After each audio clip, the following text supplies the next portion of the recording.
because uningi okwenzakalayo futhi ekubhenki khona. Bazalwane kunezinye izinto ezenzakalayo ezithusayo.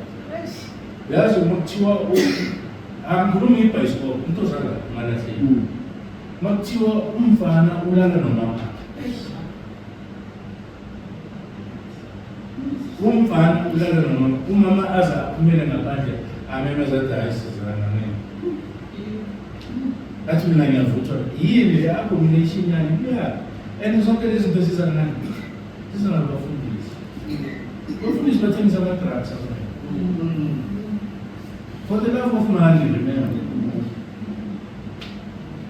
Bathengisa ama-drugs. Laba fana bakhulekela ubani. Lama-drugs lawa uyakhuleka yena uthi inkosi ngicela ungibusise ngemali makuqedwe lama-drugs. Lama-drugs imali uzoyithola mara makathola imali kufa ngaphi yabantu.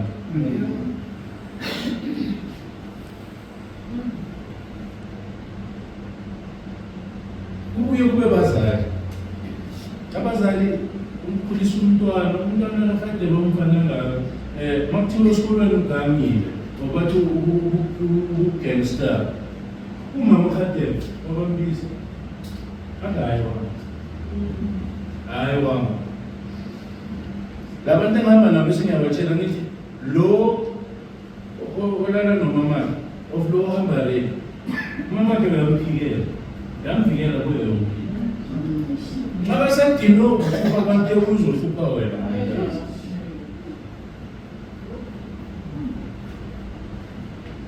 Kunenye indoda nayo Tuesday usuphile already last week Monday. Tuesday simfunisa mthwalo ngendlela phansi ngakhona lempedeni ukudakela kulangena khona abafundisi bayabeka ukuthi nabe kuyakhuleka kuyafasta. Abafundisi bayafastela ukuthi babe nemali unikanya nokuphepha i-4 mina nginenye inonophepha i-2 mara iyangihlula makufanele ukuthi ungahamba ngayo isikime ne-1,000 wafaka 300 angekuyichibi light usuthi uyayibhaza manje mayina-4 yamapipe usuthi leyo kade ifuna malini esikhwameni.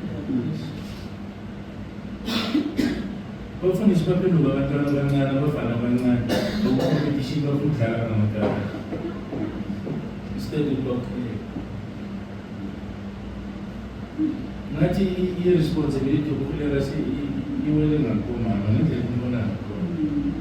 And abomama nabo abaningi abakhulekiswa ukuthi vele ngoba bathanda ukukhuleka ngoba vele izimo zihlasela njengoba ngisho ngithi bavele baphiyela abantwana umntwana le more isikhathi sabo bakangasakhona ukuya phezu kwabo uyakhuleka bona umama uvale amafestela ngamadraga langapha ubophele endlini ngamadraga angangeni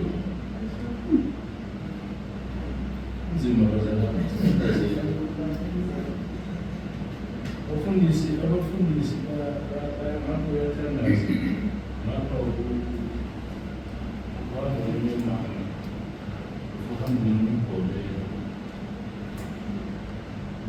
Remember, uNkulunkulu besenze njani? Wena uphakamisa izandla uziphakamisela kithi uthi uthatha nofele. Sithatha ufefe lakamantindana ufefe kuya uNkulunkulu.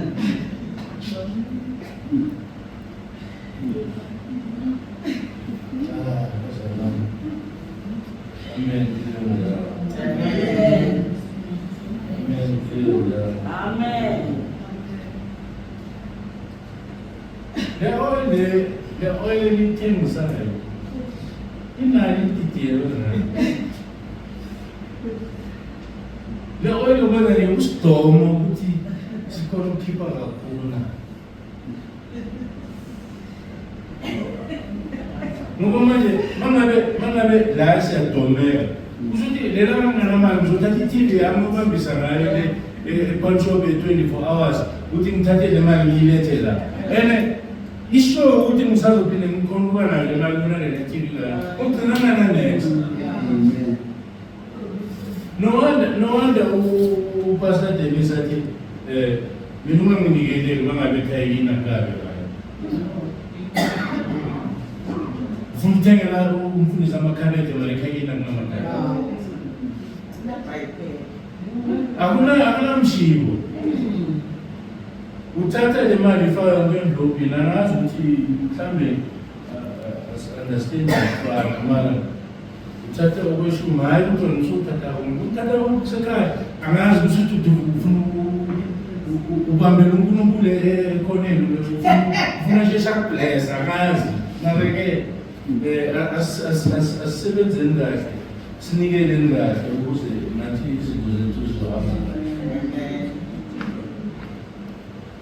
lo moya engcwele niwusubstitute ngani ngoba I understand la imali kunamanye amandla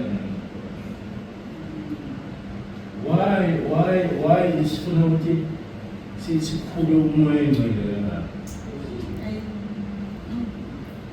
sewukhula umoya engcwele ubona ngani ukuthi umoya engcwele sewukhula ngale zinto ezisehlela labana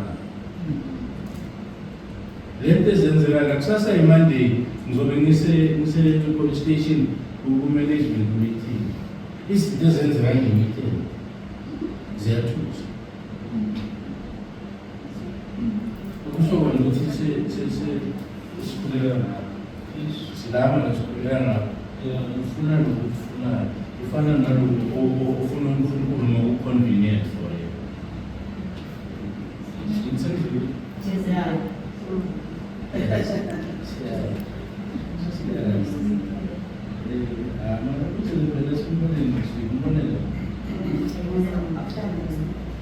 yeah, of much alama. Right, and that's not bad. I don't know, let's check the call. In this check, what the ends are, what about the beer and pussy, and the young kids are humble. So, who control it?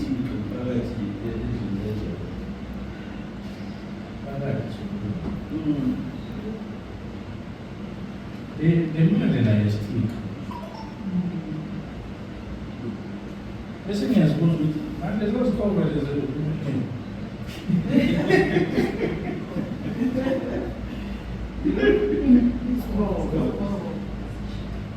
Unkulunkulu is asking you pastors to change your hearts and your ways.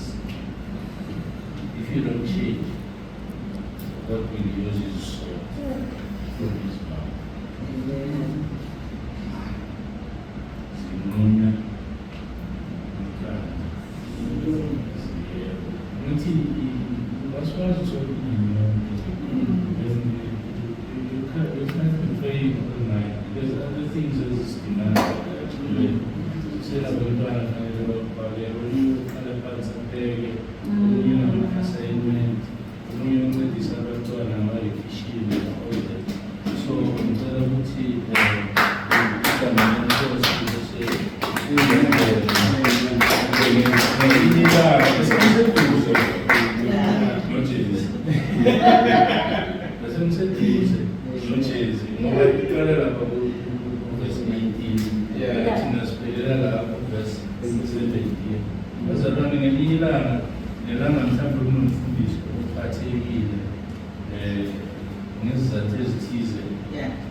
Badukile asikhuleleni ukubabuye singahleki singabahleki ukuthi uzibani ubhizi ukwenza lokhu nalokhu uNkulunkulu ozobajaja kulokho thina what we can do best ukuthi asikhuleke ukuthi umoya engcwele ubavakashele bese bakhona ukuthi babuye bangene emgwaqweni Amen.